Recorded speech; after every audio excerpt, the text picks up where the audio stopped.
చెప్పు రాధిక, ఏం కావాలా నీకు? నేను నీకెలా సహాయపడగలుగుతాను రాధిక? ఈసారి నా కొంప ఎట్లా ముంచబోతున్నావు రాధిక? చెప్పు. రాధిక ఎవరు? నా పేరు రాధిక కాదు, నా పేరు లిల్లీ. నీ పేరు లిల్లీ ఏమో గాని నువ్వు మనిషివైతే 100% రాధికవి నువ్వు. చెప్పు. ఒక రాధికా జాతికి సంబంధించిన ఆడపడుచువి నువ్వు. మీరందరూ కూడా ఒక రాధికా ఇన్స్టిట్యూట్ ఆఫ్ టెక్నాలజీల స్టూడెంట్స్ మీరు. ఆ కాలేజీ ఉండదు, అది ఆడేనో గుట్ట మీద ఉంటది. అది ఆ గుట్ట మీద లైన్ గా రాధికాలందరి నుంచి ఇట్లా బైనాక్లర్స్ తీసుకుని చూస్తుంటారు. టిల్లు లాంటి లప్పగా లేడున్నారు, ఓ నవలాగా చేద్దామని చెప్పి.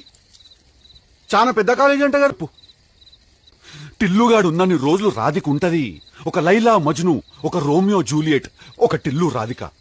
దాంట్లో ఇద్దరు చచ్చిపోతారు. ఈడ నేను ఒక్కడనే సంక నాకుతా. చెప్పు రాధిక, ఏం కావాలా నీకు? చెప్పు రాధిక, ఏం కావాలా నీకు?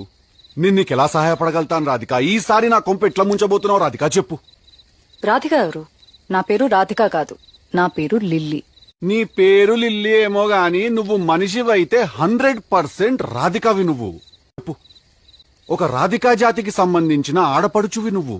మీరందరూ కూడా ఒక రాధికా ఇన్స్టిట్యూట్ ఆఫ్ టెక్నాలజీల స్టూడెంట్స్ మీరు.